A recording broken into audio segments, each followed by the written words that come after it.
Hi, I'm Terry O'Reilly, founder of OBP Australia, a service for overseas born professionals looking to either get their first job in Australia or advance their career once they're established in their profession. Welcome to the podcast.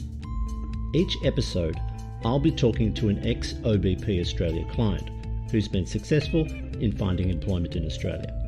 We'll get to hear about their journey and what advice they have for job seekers.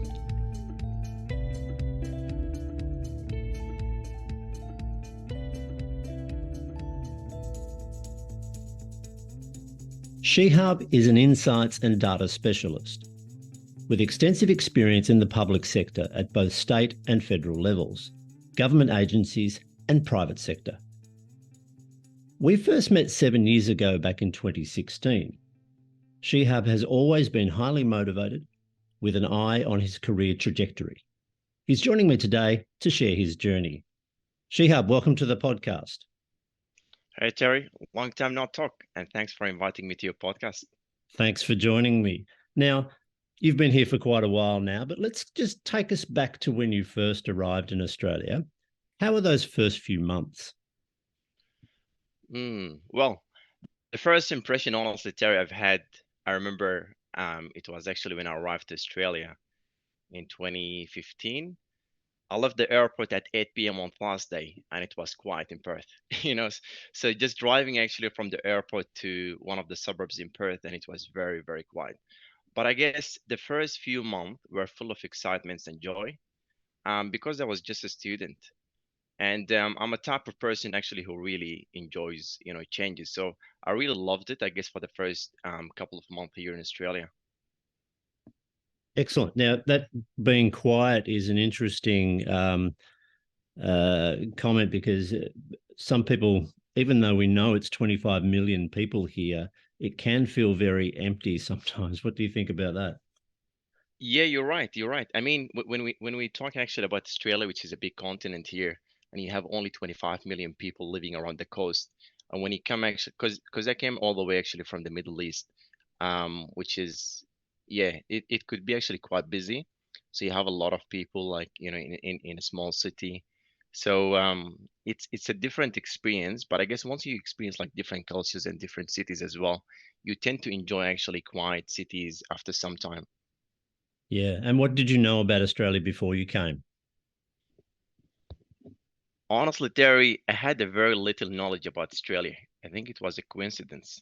I was planning to go somewhere else, and I guess in the last month before I come in actually to Australia, one of my parents friend, he recommended, to come to Perth and study there, and he did actually mention all the advantages about Australia. And I guess there is a saying, best things in life aren't planned. Yeah. Yeah, very true. And did you do any research before you came on how to find a job? So you're coming as a student, so that's probably not the first thing in your mind, but did you have anything in mind about what you wanted to do after you studied? Honestly, I haven't done a research before I came to Australia because, I was doing my master's. But I guess in my last year when at university, I started, doing a research. And a friend of mine, I remember actually he suggested me, to reach out to you. And I guess one of the suggestions that he provided to me is to start volunteering while I'm still at uni. And I guess that volunteering opportunity secured me my first job literally after I graduated. Yeah, that was a really good move. A lot of people don't do that during their studies and then the opportunity passes. So that was pretty smart on your part. So Correct. you're well established in your career now. Tell us a little bit about your job and how you've progressed to this point in your career. Well, I think I really enjoy, I think, analysis and data analysis as well. So when it was the roller coaster. I think it wasn't as easy as everyone thinks. Still, you had to work hard and do a lot of research and actually push yourself, I'd say to the maximum, where you would be able to, learn from senior people actually in the industry. So I guess I've had a lot of challenges at the beginning, the first couple of years, but then after some time, actually, it becomes like something easy for you to be able to actually, maintain after some time. And you've worked across various sectors. Is it important to have specific industry domain experience, or when you're working in data, or is data data? Does it apply across all domains? Honestly, data is data. And I remember in 2019, when I moved from Geelong to Tassie, and I was working actually federal government agency where it's more about people's data. And now I moved to Tassie where I worked in actually the energy industry, and it was very challenging to me to understand that data. And one of the senior analysts there used to work in that industry for over 12 years, and he said to me, Shihab, data is just data. So you have to know the data sources and where it's stored and what's the format of the data and how accurate is the information that you get as well. So when it comes to the data analysis phase, so you need to have like a little knowledge of the data. I mean, and by consulting with the subject matter experts, for example, like electrical engineers or doctors, just to get more understanding before you do your analysis.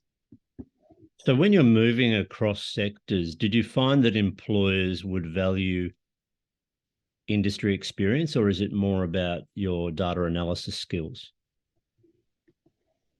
It depends on how actually you justify it. So when you go to an interview, probably you need to be confident in terms of the value that you're going to be adding to the new agency or to the new actually sector that you're going to. I guess normally before I start, I do some research and I put like some scenarios in terms of how I'm going to actually be analyzing their information or the data, and just make up like a scenario in the interview, and then yeah, and then it should be actually easy for them to be able, as long as you are able to learn and keen to learn as well, it shouldn't be a challenge at all.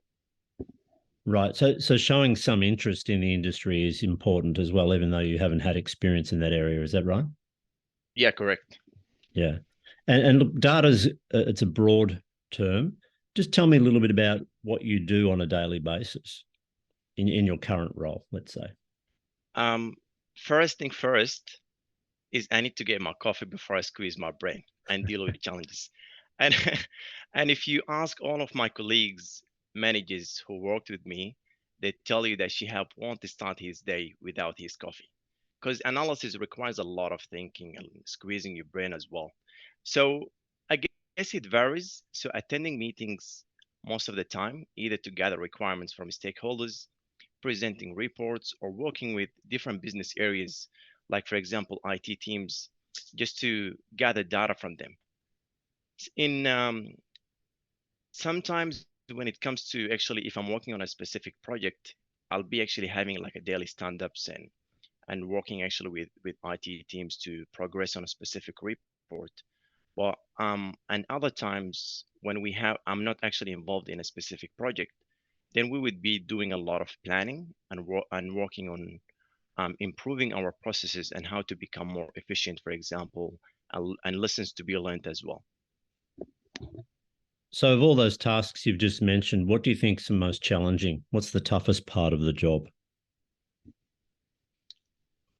I think by far, and I guess everyone in the analysis field would agree on this, it would be the stakeholder engagement.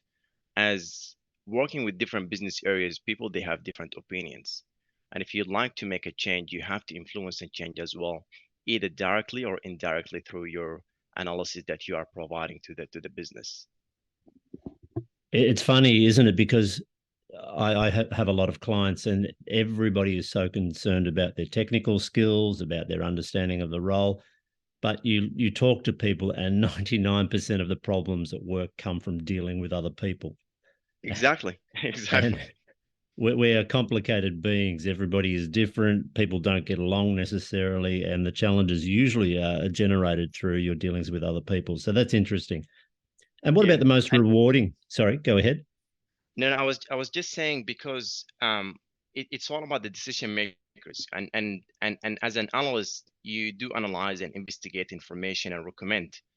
So we present reports to decision makers in terms of making the right decisions. So you do analyze and recommend to them a specific action to take, but they take actually the opposite recommendation that to what you've been providing to them before. So I Hmm. guess in terms of how you could influence that change, and I guess that one of the things that really encouraged me to become also a decision maker, to move from an analyst to become a team leader, to be able to see the other perspective, how decision makers are, thinking differently when it comes to taking decisions, and how they do actually digest and see the reports that the analyst produces. Yeah, that's interesting because you're sitting across two areas there. And do they ever feel like that you're working outside your area of expertise by offering too much advice, or does that ever come up? I guess as an analyst, you try to bridge the gap, I'd say, between the technical people, and try to be the middle person between the technical people and also the decision makers or management. So being able to speak a very simple language and translate, the technical language to non-technical people, it's very important. And you do actually face a lot of challenges as well, I guess, from both sides. But after some time, it's just a skill that you will actually acquire and learn and improve, as you go. And what about the rewarding aspects of the job? What do you enjoy the most? I think I adore analysis. I do have the passion for it. So um, I think it's far away from routine jobs. So it's brain stimulating, and it squeezes your brain, and it pushes you actually to continue learning new skills and always be up to date. And I think this is one of the rewarding aspect of my job. So just on that, always learning new skills, what's changing at the moment? How do you see the future, and how are people keeping up to date in the data space? That's interesting. I think I've always been thinking how I could always, be up to date. So a couple of years ago, I had this question in my mind. Um, Either to become like a data scientist and follow the technical path, or follow the other path where I could actually be focused on the management side of it, and managing people and managing stakeholders. So I thought it would be easier for me to continue on the leadership and the management phase, where it's easier to actually improve these soft skills, and I guess, and also be like a decision maker. So I do tend to become actually I'd say that would be the aim, is to become like a CTO, which is the Chief Technical Officer. So you need to acquire a lot of skills and learn as you go until actually you achieve to that role. Right, that's interesting. So, and on the hard skills side of things, are people given professional development, formal professional development within the organization, or are people just expected to learn as you go, and all of that's left up to you? I guess in most of the corporates that I worked for, they used to offer like a professional development, and or actually you could just find a course and they will pay for it. So currently I'm preparing for something, a certification, it's CBDA, which is a certification in business data analytics by International Institute of Business Analysis. Right. And for people who are maybe studying at the moment or considering, I get a lot of people who actually move from their profession. So I get engineers who want to become Mm. data analysts because it's seen as, a growth area, and there are lots of jobs, but there are also a lot of people trying to get in. So it's highly competitive. What would Yep. you advise someone to do who's trying to break into the profession? I guess to be able to see um, the skills that is needed, for the role. Now it's becoming, as you mentioned, it's very competitive in the area. But I guess as an analyst, I think a lot of people, they focus always on the technical side of the analysis roles. I think it's really, really important to be able to communicate well when it comes to analyzing, I'd say, either like information, either that you're a business analyst or a data analyst, and it's a challenge where you have to bridge the gap, as I said, between different business areas to decision makers. So Soft skills is it's very valuable, I guess, nowadays in the analysis field, and I think this is where it makes you shine. Because as you mentioned before, a lot of people they only focus on the technical side of it. But I guess I'm taking the other side. Is still the technical is very important, but you also have to make sure that you improve your communication skills, where you would be able to engage with different stakeholders and be able also to influence a change. Even though actually it's indirect, but it's still you have to be part of a change through your analysis that you're providing to the business. Great. That's excellent advice. And what avenues to employment did you follow? I mean, did you just deal through recruiters? Did you apply directly? Did you approach people, network? What's been your main way of getting work? I guess I kept it simple. Recruiters, and I remember I always reach out to you, Terry. Yeah. Every couple of years, always when the first couple of years when I reached out to you, you did actually create a solid foundation in terms of how I could start my career, and I thank you for that. But then I started reaching out to you to get more advice in terms of which path I should follow. And I guess last year when I reached out to you, I was doing management, and I was a little bit, I'd say, exhausted, with management, because I was still young and still learning the leadership and how I could manage teams in Australia, which is a different culture comparing actually overseas. So I was saying, should I continue actually in that leadership or the managerial role, or go back actually to the technical role? So I guess reaching out to subject matter experts is very important, like yourself, and having the advice. And you've been actually a great mentor as well, in terms of providing a very valuable information. It could be only one call that all I need from you, Terry, but then actually that really gives me like a clear direction in terms of where I'm heading next.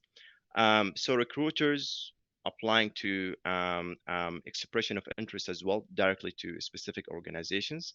But I guess I was very lucky and blessed, I guess, with my career here in Australia. Well, that's great. Our conversations have been useful. I'm very happy to hear that. And just on the application process and so on, you must have had a few interviews over the years in Australia. Yep. Yeah. How would you describe the interview process in Australia for maybe people who haven't experienced it? What's the tough part? What do you find difficult about an interview in Australia? Um, I think I'm just trying to go back on time because now I'm mastering interviews. Now I do enjoy actual interviews. Sure. Um, but I guess at the start and the first interviews I've had before I graduate from university, or even after I graduate, it was a bit challenging in terms of you don't know actually what to expect. And I guess each business or each actually interview, sometimes it could be different. For example, some corporates, they have to you have to go through a test, and you have actually some assessments that you have to actually complete, and the questions could vary as well. I guess in other organizations, could be a casual interview where it's just you just have a chat and be able to show them what value that you're going to be providing to the business, and that would be it. I guess it was different. So the challenges I've been facing is just having little knowledge and little experience of interviews. But after multiple interviews I've had from different businesses and different corporates, I guess you would be able to have a good database that say a lot of information from different business areas in terms of how you could actually do well in an interview. I've had last year multiple interviews with a couple of the big four, and I get the job, but I don't accept it. I just want to make sure that I'm always competitive in the market and I don't lose that skill when I go actually to an interview. Just making sure that you always confidence of the skills that you have, and confident actually in terms of the value that you would be able to bring to the business. And this is by doing a research before you go also to the interview, doing a research about the business that you might actually be working in. So I think preparation is always very important, understanding what the business does and what's the value that you're going to bring to the table. It's interesting that you say you actually enjoy interviews now. Why do you think that is? because it was very challenging at the start. I guess the first two interviews were very stressful, um, and I guess because I didn't have enough experience, enough skills in the field. I think I had only 3 month experience in my field, so it was really hard to be able to justify what value that you're gonna be actually bringing to the business.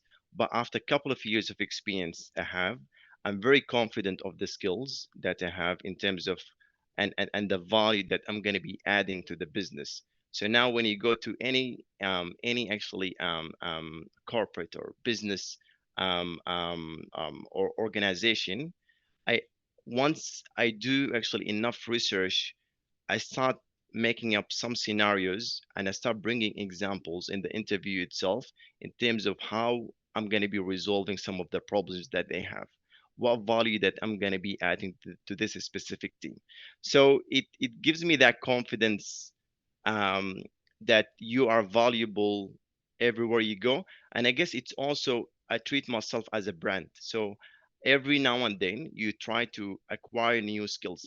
And I guess also one of the things, Terry, that you've mentioned to me, that was 4 years ago, is when you go to um, a new state or a new city, try to know actually the footy team that the people like. And when I went to Geelong, and that was the second job actually I've had in Australia, I started reading about Geelong Cats and the best players that they have. This is actually that was actually the icebreaker in terms of how we could start the interview. So because we are human beings, so just having that communication and be able to communicate efficiently, I'd say with people, it's very important.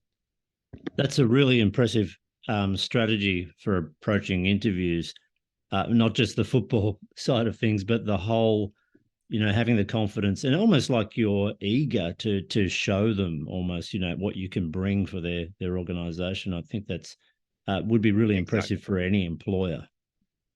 That's true. Yeah. So great work there.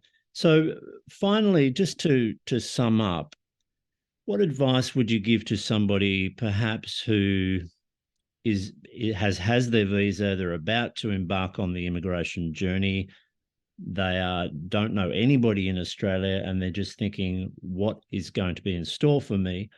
What advice could you have for somebody in that situation? I guess first thing first is to do a research.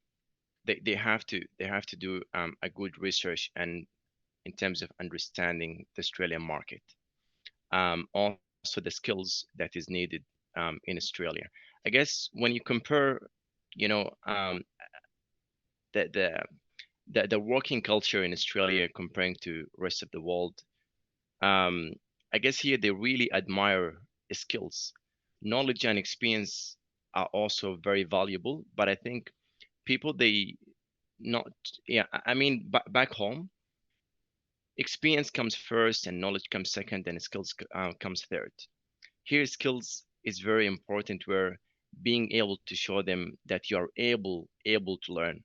I've been part of also interview panels, and also because I was a manager for the past 2 years, we didn't look only at or focus only on education, like I have a PhD on this or a master's. Yes, as long as you have enough knowledge, which is important, but also the ability to learn and the skills of communication and the soft skills it's as important as the technical skills as well.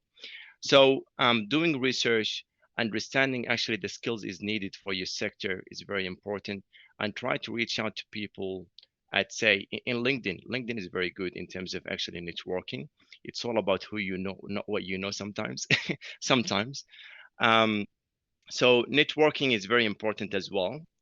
And yeah, just enough research and that would actually be a good start. That's great advice, Shihab. So I'm sure anybody listening here will take a lot from what you've said today. Thanks for joining us, and good luck with your career as it progresses. And congratulations on the growth that you have experienced so far. And thanks for joining us. Thank you so much, Terry. OBP Australia provides guidance and support with job applications and approaching employers, industry awareness, interview coaching, and language and communication. You'll also be introduced to your professional peers already working in Australia, so you can get the lowdown on what's happening in your industry or profession. If you're looking for guidance and support to find your next job, email me at terry@obpaustralia.com.au. Let's talk.